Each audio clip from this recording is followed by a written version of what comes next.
Le vendredi 25 juillet 2025 au Palais des Congrès de Brazzaville, une cérémonie empreinte de solennité et de reconnaissance a réuni les hautes autorités de l'État, des intellectuels et des étudiants mobilisés. Le président Denis Sassou Nguesso a élevé le professeur Théophile Obenga à la dignité de Grand Croix dans l'ordre du mérite congolais, la plus haute distinction nationale. À 89 ans, éminent savant congolais, linguiste, philosophe et égyptologue, Théophile Obenga s'est distingué par plus de 25 ouvrages et une théorie linguistique historique audacieuse, celle du négro-égyptien, élaborée avec Cheikh Anta Diop, affirmant l'origine africaine commune de l'égyptien ancien et des langues négro-africaines. Malgré les controverses internationales, il incarne une pensée panafricaniste d'envergure. Au cours de la cérémonie, la ministre de l'Enseignement supérieur a salué l'œuvre scientifique et culturelle du professeur en rappelant son parcours de Mbaya à Brazzaville jusqu'aux grandes universités du monde.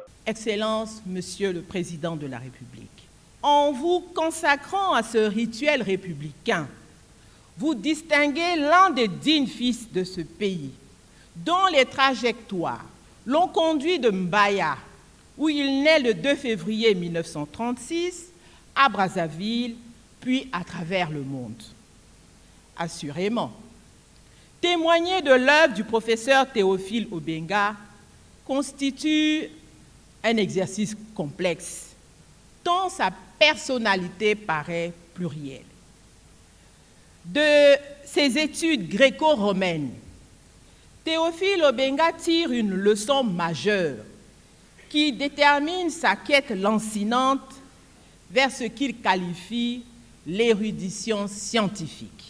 Il occupe aujourd'hui une fonction clé comme coordonnateur de l'université Denis Sassou Nguesso. Cette décoration illustre plus qu'un hommage personnel, c'est un acte symbolique fort de la République qui honore un intellectuel dont l'engagement a contribué à redéfinir le récit identitaire et culturel africain. Le choix d'attribuer la Grande Croix à Théophile Obenga souligne également la volonté de Brazzaville d'affirmer son ancrage dans la pensée critique et le rayonnement anthropologique.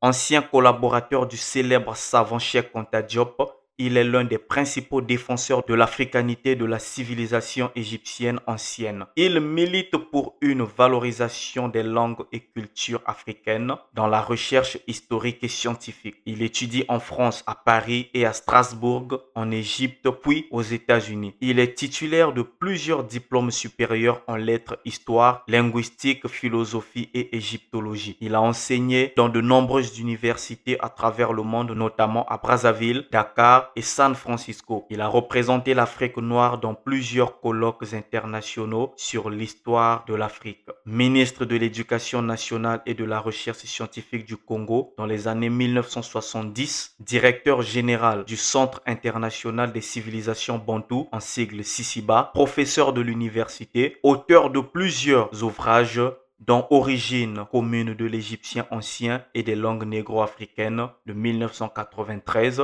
la philosophie africaine de la période pharaonique 2780 à 330 avant Jésus-Christ en 1990, Nation nègre et culture avec Cheikh Anta Diop, l'Afrique dans l'Antiquité, Égypte pharaonique, Afrique noire, Ancient Egyptian and Modern African Language, l'Égypte, la Grèce et l'école d'Alexandrie, la langue égyptienne antique, une langue négro-africaine, la construction de la pensée historique en Afrique noire, la langue grecque antique et les langues négro-africaines, l'identité culturelle nègre, fondement pour une renaissance africaine. C'est un hommage appuyé à l'un des plus grands intellectuels africains à notre temps, le professeur Théophile Obenga, fils du Congo et citoyen du monde, a consacré sa vie à la connaissance, à la science et à la défense de l'identité africaine. La philosophie, l'histoire,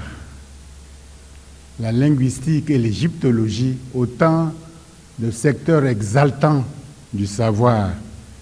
Et je ressens comme un accomplissement avec un vif sentiment de plénitude.